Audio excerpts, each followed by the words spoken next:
আমন্ত্রণ জানাচ্ছি আপডেট সংবাদে। শুরুতেই জানিয়ে দিব গুরুত্বপূর্ণ শিরোনাম, এরপরেই থাকবে বিস্তারিত। থামছে না ইসরায়েল, খান ইউনিসে ইসরায়েলের বোমা হামলা, নিহত 26। 1 ঘন্টার মধ্যে আল শিফা খালি করার নির্দেশ ইসরায়েলি বাহিনীর।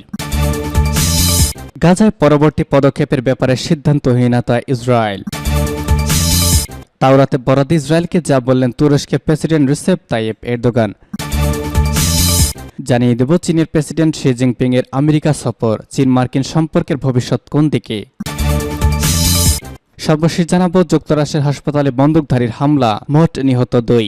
শুনছিলেন সংবাদ শিরোনাম, এখন বিস্তারিত। তার আগে অনুরোধ থাকবে ভিডিওতে একটি লাইক দিন এবং কমেন্টস করে জানিয়ে দিন কোন জেলা থেকে বা কোথা থেকে আমাদের সঙ্গে যুক্ত রয়েছেন। খান ইউনিসে ইসরায়েলে বোমা হামলা, নিহত 26। সতর্কতা জারির পরে দক্ষিণ গাজার খান ইউনিস শহরে ইসরায়েলি বাহিনী বোমা হামলা শুরু করেছে। এই হামলায় অন্তত 26 জন ফিলিস্তিনি নিহত হয়েছেন, তাদের বেশিরভাগই শিশু রয়েছে। আজ শনিবার হামলা শুরু করেছেন ইসরায়েলি সেনারা। ফিলিস্তিনি বার্তা সংস্থা ওয়াফার বরাতে এই খবর জানিয়ে প্রকাশ করেছে আল জাজিরা। প্রতিবেদনে ওয়াফা জানিয়েছে, গাজার দক্ষিণাঞ্চলে খান ইউনিস শহরে আজ সকালে বোমা হামলা শুরু করেছে ইসরায়েলি বাহিনী। এই হামলায় অন্তত 26 ফিলিস্তিনি নিহত হয়েছেন, যাদের অধিকাংশই শিশু। আল জাজিরার প্রতিবেদনে বলা হয়েছে, উত্তর গাজার বেইত লাহিয়ায় অবস্থিত ইন্দোনেশিয়ান হাসপাতালের আশেপাশের লক্ষ্যবস্তুতেও হামলা চালাচ্ছে ইসরায়েল। এর আগে গাজার উত্তরাঞ্চলে এলাকায় হামলা চালিয়েছেন ইসরায়েলি সেনারা। গতকাল সকালে প্যালেস্টাইন টিভির খবরে বলা হয়েছিল, সেসব এলাকা থেকে ইন্দোনেশিয়ান হাসপাতালে 120টি মরদেহ জড়ো করা হয়েছে।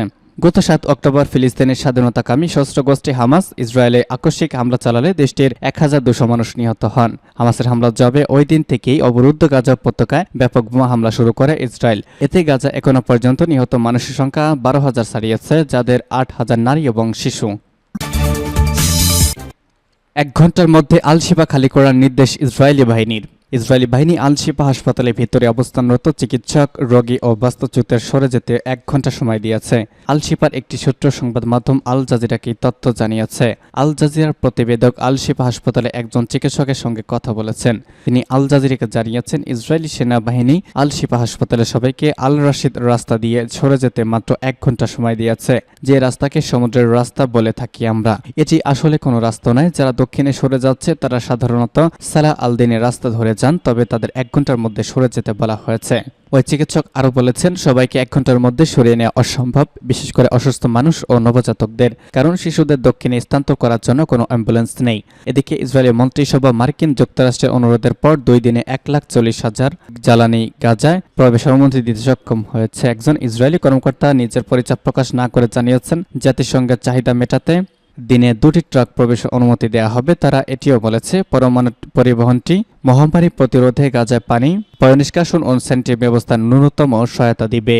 মার্কিন পররাষ্ট্র দপ্তরের একজন কর্মকর্তা জানিয়েছেন, ইসরায়েলে প্রতি 48 ঘন্টা 1,20,000 লিটার জ্বালানি ইউএনআরডব্লিউএ ট্রাক এবং অন্যান্য প্রয়োজন যেমন পানি বিশুদ্ধকরণ, পয়ঃনিষ্কাশন, পাম্পিং বেকারি গাজার দক্ষিণে হাসপাতালগুলোর জন্য দিবে। প্রতি 2 দিনে অতিরিক্ত 20,000 লিটার ফিলিস্তিনি টেলিকম কোম্পানি প্যালেটের পাওয়ার জেনারেটরের প্রবেশের অনুমতি দেওয়া হবে।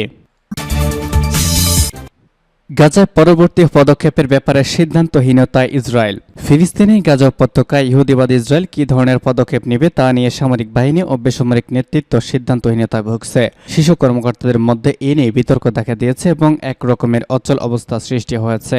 সামরিক ও বেসামরিক নেতৃত্বের একাংশ দক্ষিণ গাজায় স্থলে অভিযান চালানোর পক্ষে, আবার আরেকটি পক্ষ বন্দি বিনিময় করার জন্য অন্তর্বর্তীকালীন চুক্তিতে পৌঁছানোর পক্ষে অবস্থান নিয়েছে। কয়েকটি সূত্রে বরাত দিয়ে ইসরায়েলের প্রভাবশালী ইংরেজি দৈনিক জেরুজালেম পোস্ট এই খবর দিয়েছে। গাজা নিয়ে যে বিষয়গুলো আলোচনা করা হচ্ছে তার মধ্যে রয়েছে দক্ষিণ গাজায় সামরিক আগ্রাসন বিস্তার করা হবে কিনা। এর পাশাপাশি স্বাধীনতাকামী সংগঠন হামাসের হাতে থাকা বন্দীদের মধ্যে অন্তত কয়েকজন ইসরায়েলিকে মুক্তির বিনিময়ে সাময়িক যুদ্ধবিরতির বিষয় নিয়ে বিতর্ক চলছে।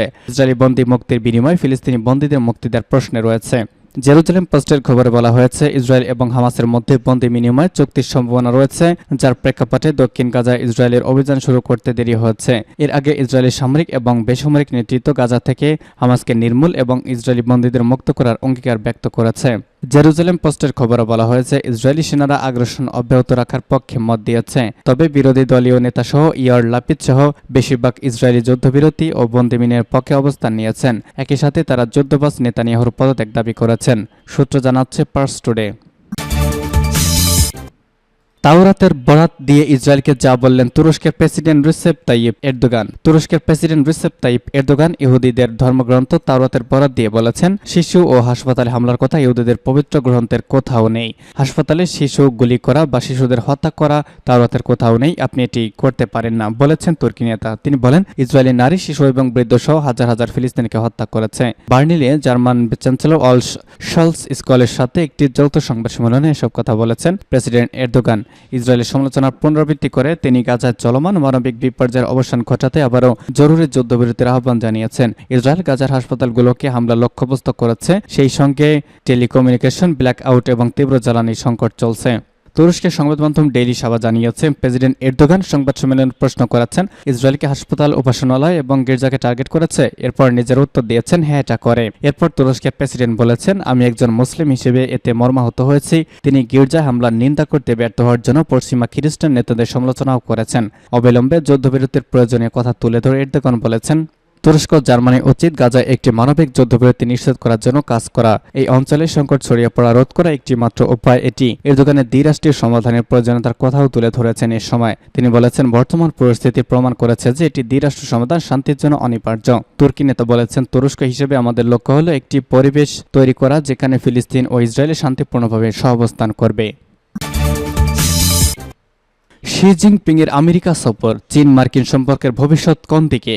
চীনের প্রেসিডেন্ট শি জিনপিং ক্যালিফোর্নিয়ার সান ফ্রান্সিসকোর মার্কিন প্রেসিডেন্ট জো বাইডেনের সঙ্গে বৈঠকে মিলিত হয়েছেন। বৈঠকে দুই দেশের মধ্যে বিদ্যমান মতপার্থক্য নিরসনের পাশাপাশি একে অপরের রেড লাইন এবং নীতিকে সম্মান করা এবং উস্কানিমূলক কাজ থেকে বিরত থাকার ব্যাপারে দুই নেতা গুরুত্ব আরোপ করেছেন। তারা সান ফ্রান্সিসকোতে এক বৈঠকে মিলিত হয়েছেন। এই বৈঠকে শি জিনপিং আশা প্রকাশ করেছেন যে মার্কিন যুক্তরাষ্ট্র চীনের ওপর থেকে একতরফা নিষেধাজ্ঞা বাতিল করবে এবং চীনা কোম্পানিগুলোর জন্য বাইডেন একটি অনুকূল ব্যবসায়িক পরিবেশ সৃষ্টি করবে। যদিও বেইজিং এর দৃষ্টিকোণ থেকে শিরা আমেরিকা সফর এবং বাইডেনের সঙ্গে বৈঠক স্বাভাবিক বিষয় ছিল, তবে গণতন্ত্রপন্থী শাসক হিসেবে জাহির করা মার্কিন কর্মকর্তারা এই বৈঠকটিকে দুই দেশের সম্পর্কের ক্ষেত্রে একটি গুরুত্বপূর্ণ এবং উল্লেখযোগ্য অগ্রগতি হিসেবে দেখানোর চেষ্টা করেছেন। মার্কিন পররাষ্ট্র মন্ত্রী যুক্তরাষ্ট্রের হোয়াইট হাউস অবশ্য এর থেকে লাভবান হতে চায়, কারণ মনে হচ্ছে যে আমেরিকা যেটি নিজেকে তথাকথিত বিশ্ব পরাশক্তি বলে মনে করে, তারা চীনের প্রভাবকে উপেক্ষা করে অনেক বৈশ্বিক সমস্যার সমাধান করতে এবং এগুলোর প্রভাব বিস্তার করতে পারছে না। তাই ইউক্রেন সংকট সহ বৈশ্বিক কর্মসূচিকে এগিয়ে নিতে ওয়াশিংটনে এই মুহূর্তে চীনের সহযোগিতা প্রয়োজন। রাজনৈতিক ইস্যুতে বিশেষজ্ঞ লি সোয়াজান বলেছেন, এ সম্পর্কে জো বাইডেন এমন একজন ব্যক্তি যিনি অচলাবস্থা এবং বিভ্রান্ত থেকে বেরিয়ে আসার জন্য শি জিনপিং এর সাথে দেখা করার জন্য মরিয়া হয়ে উঠেছিলেন এবং তাই মার্কিন যুক্তরাষ্ট্রের সাথে যুক্ত রাজনৈতিক চেনা সরকার এবং ডেমোক্রেটিক পার্টির নেতারা শি জিনপিং এর আমেরিকা সফরের আগে এবং পরে অনেক বিজ্ঞাপন দিয়েছে এবং এটি বাইডেনের জন্য একটি গুরুত্বপূর্ণ অর্জন হিসেবে দেখানোর চেষ্টা করেছে। প্রকাশিত প্রতিবেদন অনুসারে চীনের প্রেসিডেন্ট শি জিনপিং বাইডেনের সাথে তার বৈঠকে চীনের আঞ্চলিক অর্থনৈতিক এবং বাণিজ্যিক সংবেদনশীলতা সম্পর্কে গুরুত্বপূর্ণ বিষয়গুলো তুলে ধরেছেন এবং জোর দিয়েছেন যে তাইওয়ান ইস্যুতে বেইজিং এর উত্তেজনাপূর্ণ বিষয় এবং ওয়াশিংটন এটি থেকে বিচ্যুত হওয়া উচিত নয়। এর সঙ্গে দেখা করার জন্য বাইডেনের দৃঢ় ইচ্ছার মাধ্যমে কিছু বিশ্লেষক এই দৃষ্টিভঙ্গি প্রত্যাখ্যান করেছেন, যা তিনি বেইজিং এর আচরণ এবং কর্মকর্তার সঙ্গে যাচাই করতে ওয়াশিংটনের নীতির অবকাঠামোর জন্য কাজ করেছেন। তিনি চীনের বিরুদ্ধে সাম্প্রতিক সময়ে আমেরিকার সামরিক ও রাজনৈতিক আচরণ এবং পদক্ষেপ বেইজিংকে ক্ষুব্ধ করেছে এবং এ বিষয়ে বেইজিং এবং ওয়াশিংটনের মধ্যে দূরত্ব তৈরি করেছে। ওয়াশিংটনের দৃষ্টিকোণ থেকে দুই দেশের মধ্যে অচলাবস্থা চলতে থাকলে আঞ্চলিক ও বৈশ্বিক সংকট সমাধানে বেইজিংয়ের সাথে বৈশ্বিক বোঝাপড়াকে বাধাগ্রস্ত করতে পারে। এবং সর্বশেষ জানিয়ে দিব, যুক্তরাষ্ট্রের হাসপাতালে বন্দুকধারী হামলাকারী সহ নিহত 2। যুক্তরাষ্ট্রের নিউ হ্যাম্পশায়ারের একটি মানসিক হাসপাতালে এক ব্যক্তি গুলি চালালে একজন নিহত হয়েছেন। পরে পুলিশের গুলিতে হামলাকারী নিহত হয়েছেন। গতকাল রাতেই ঘটনাটি ঘটেছে বলে কর্তৃপক্ষের বরাত এক প্রতিবেদনে জানিয়েছে USA today. New Hampshire homeland security and emergency management homeland social media বন্দুকধারী নিহত হওয়ার তথ্যটি নিশ্চিত করেছে। নিউ হ্যাম্পশায়ারের স্টেট পুলিশ মার্ক হল জানিয়েছেন, তদন্তের কারণে হাসপাতালে পুলিশ কিছু সময় থাকলেও জনসাধারণের জন্য আর কোনো হুমকি নেই এবং হাসপাতালে রোগী বা কর্মীদের জন্য কোনো হুমকি নেই।